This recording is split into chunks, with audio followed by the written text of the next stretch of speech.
मैं एक अंधेरी गली में खड़ा हूं। बारिश की बूंदें मेरे चेहरे पर गिर रही हैं। शायद ये पसीना है जो मेरे माथे से बह रहा है।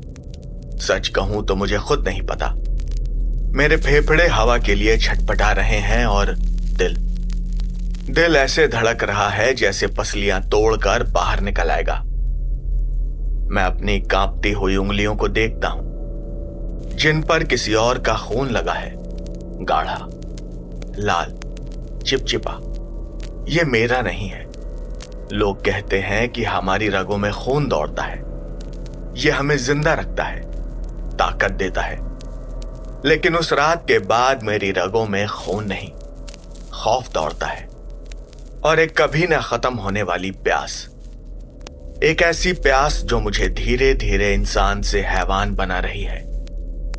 ये मेरी कहानी है, मेरे उस अभिशाप की जो एक रात मुझ पर हमले के बाद शुरू हुआ।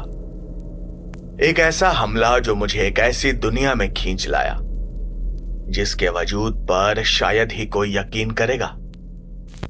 उस रात से पहले मेरी जिंदगी किसी भी 24 साल के लड़के की तरह ही थी। मेरा नाम रोहन है। दिल्ली की भीड़ में खोया हुआ बस एक चेहरा। एक मल्टीनेशनल कंपनी में नौकरी, घर पर माँ और छोटी बहन रिया और कुछ दोस्त जिनके साथ वीकेंड पर क्रिकेट खेलना, बियर पीना और भविष्य के सपने देखना ही मेरी दुनिया थी। सपने कुछ ज्यादा बड़े नहीं थे। बस चाहता था कि माँ को एक बड़ा घर दिला दूं, रिया की पढ़ाई का सारा खर्चा उठा सकूं और शायद कभी हिम्मत करके अपनी टीम लीडर नेहा को कॉफी के लिए पूछ पाऊं। मेरे लिए यही सब कुछ था। दिल्ली की सर्द रातें हमेशा से ही थोड़ी अजीब होती हैं। उस रात भी ऑफिस में देर हो गई थी। महीने का आखिर था और टारगेट पूरा करने का प्रेशर। रात के करीब 11 बज रहे थे जब मैं ऑफिस से निकला। सड़कें खाली होने लगी थीं और हवा में एक अजीब सी खामोशी थी। मेट्रो स्टेशन तक का रास्ता 10 मिनट का था, एक सुनसान गली से होकर। रोज का रास्ता था, कभी डर नहीं लगा था, लेकिन उस रात कुछ अलग था। शायद हवा ज्यादा ठंडी थी या खामोशी ज्यादा गहरी। गली के कोने पर लगी स्ट्रीट लाइट के नीचे मुझे एक परछाई सी दिखी। कोई भिखारी था, फटे पुराने कंबलों में लिपटा, ठंड से कांप रहा था। मैं अक्सर ऐसे लोगों की मदद कर देता था, पर उस रात मेरे कदम अपने आप ही तेज हो गए। एक अनजाना सा डर दिल में बैठ गया था। मैंने उसे अनदेखा करके आगे बढ़ना चाहा। बाबूजी, 2 दिन से कुछ नहीं खाया, कुछ दे दो। एक रूखी सूखी आवाज कानों में पड़ी। मैंने जेब में हाथ डाला, 50 का नोट निकाला और बिना उसकी तरफ देखे आगे बढ़ा दिया। जैसे ही मैंने नोट बढ़ाया, उसने मेरा हाथ पकड़ लिया। उसकी पकड़ किसी लोहे के पंजे जैसी थी, बर्फीली और मजबूत। इतनी मजबूत कि मेरी हड्डियों तक में एक सिहरन दौड़ गई। छोड़ो मेरा हाथ छोड़ो। मेरी आवाज घबराहट में कांप रही थी। उसने अपना सर उठाया। स्ट्रीट लाइट की पीली रोशनी में मैंने उसका चेहरा देखा और मेरी चीख गले में ही अटक गई। उसकी आंखें, वो किसी इंसान की नहीं थी। वो अंधेरे में 2 दहकते हुए अंगारों जैसी थी, जिनमें कोई भाव नहीं था सिवाय एक जंगली भूख के। उसके होंठ सूखे और फटे थे और जब वो कुछ बड़बड़ाया तो मैंने उसके पीले नोकीले दांत देखे। मैं कुछ समझ पाता इसके पहले ही उसने एक जानवर की तरह मेरे हाथ पर झपट्टा मारा और पूरी ताकत से काट लिया। दर्द की एक तेज लहर मेरे पूरे बदन में दौड़ गई। यह किसी कुत्ते के काटने जैसा नहीं था, यह कुछ और ही था। ऐसा लगा जैसे किसी ने गर्म सलाख मेरे मांस में घुसेड़ दी हो। मैं चीखा और पूरी ताकत से उसे धक्का दिया। वो लड़खड़ा कर पीछे गिरा और मैं एक पल भी बिना सोचे वहां से भागा। मैं बस भागता रहा तब तक जब तक कि मेट्रो स्टेशन की चमकदार रोशनियां नहीं दिख गईं। मेरी सांसें उखड़ रही थीं और हाथ से खून बह रहा था। मैंने जख्म को देखा। 2 गहरे निशान थे, जैसे किसी जानवर ने अपने दांत गड़ा दिए हों। मेट्रो के वॉशरूम में जाकर उसे धोया। रूमाल बांधा और किसी तरह कांपते कांपते घर पहुंचा। मां मुझे देर से आया देख और हाथ पे पट्टी बंधी देख कर परेशान हो गई। मैंने उन्हें किसी कुत्ते के काटने की झूठी कहानी सुना दी। कल जाकर इंजेक्शन जरूर लगवा लेना, उन्होंने चिंता से कहा। मैंने हां में सर हिला दिया। मुझे तब क्या पता था कि यह जख्म किसी इंजेक्शन से भरने वाला नहीं था। यह जख्म सिर्फ मेरे जिस्म पर नहीं, मेरी रूह पर लगा था। वो मेरी आखिरी आम रात थी। उस रात के बाद रोहन मर चुका था और मेरे अंदर कोई और, कुछ और जागने वाला था। अगली सुबह मैं तेज बुखार में तप रहा था। मेरा पूरा शरीर ऐसे दुख रहा था जैसे किसी ने मुझे बेरहमी से पीटा हो। मां ने डॉक्टर को घर पर ही बुला लिया। डॉक्टर ने कहा कि यह वायरल फीवर और इन्फेक्शन है और कुछ दवाइयां लिख दी। उन्होंने रेबीज के इंजेक्शन भी लगा दिए। जख्म थोड़ा गहरा है, शायद उसी का रिएक्शन है। तुम आराम करो, ठीक हो जाओगे 2-4 दिनों में। ये कहकर वो चले गए। लेकिन मैं ठीक नहीं हो रहा था। दिन ब दिन मेरी हालत बिगड़ती जा रही थी। बुखार तो चला गया, लेकिन एक अजीब सी कमजोरी ने मुझे जकड़ लिया था। खाना देखकर ही मुझे उल्टी आने लगती। मां मेरे लिए पसंदीदा खाना बनाती, पर उसकी खुशबू मुझे सड़े हुए कचरे जैसी लगती। मैंने खाना पीना लगभग छोड़ ही दिया था। मेरा वजन तेजी से गिरने लगा और आंखों के नीचे गहरे काले गड्ढे बन गए। पर सबसे अजीब बदलाव था रोशनी से होने वाली दिक्कत। कमरे की ट्यूबलाइट भी मुझे चुभने लगी थी और सूरज की रोशनी, वो तो जैसे मेरी आंखों में तेजाब की तरह पड़ती थी। मैंने खुद को कमरे में बंद कर लिया। पर्दे हमेशा गिरे रहते और अंधेरे में पड़े रहने में ही सुकून मिलता। मां और रिया बहुत परेशान थी।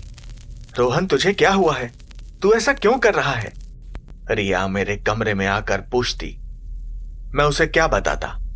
मैं खुद ही नहीं समझ पा रहा था कि मेरे साथ क्या हो रहा है। फिर वो प्यास शुरू हुई, एक अजीब भयानक प्यास। मेरा गला हर वक्त सूखा रहता था। मैं दिन भर में बोतलें पानी पी जाता, लेकिन प्यास थी कि बुझती ही नहीं। ऐसा लगता था जैसे मेरा शरीर अंदर से रेगिस्तान बनता जा रहा है। एक ऐसा रेगिस्तान जिसकी जमीन पर पानी पड़ते ही भाप बनकर उड़ जाता है। 1 हफ्ता बीत चुका था। मैं ऑफिस नहीं जा रहा था। दोस्तों के फोन आ रहे थे। नेहा ने भी 2-3 बार मैसेज करके हाल पूछा, पर मैंने किसी को कुछ नहीं बताया। मैं दुनिया से कट गया था। मेरा शरीर बदल रहा था और यह बदलाव मुझे डरा रहा था। मेरी सुनने की ताकत बढ़ गई थी। मैं दूसरे कमरे में मां और रिया की फुसफुसाहट भी साफ सुन सकता था। मेरी नजरें बहुत तेज हो गई थी। घने अंधेरे में भी मुझे चीजें साफ दिखने लगी थीं। एक रात मैं बिस्तर पर बेचैनी से लेटा था। प्यास से गला फटा जा रहा था। तभी किचन से कुछ गिरने की आवाज आई। मैं उठा और दबे पांव किचन की तरफ गया। रिया फ्रिज से पानी की बोतल निकाल रही थी। अंधेरे में उसका हाथ शेल्फ से टकराया और एक चाकू नीचे गिर गया, जिससे उसकी उंगली में एक छोटा सा कट लग गया।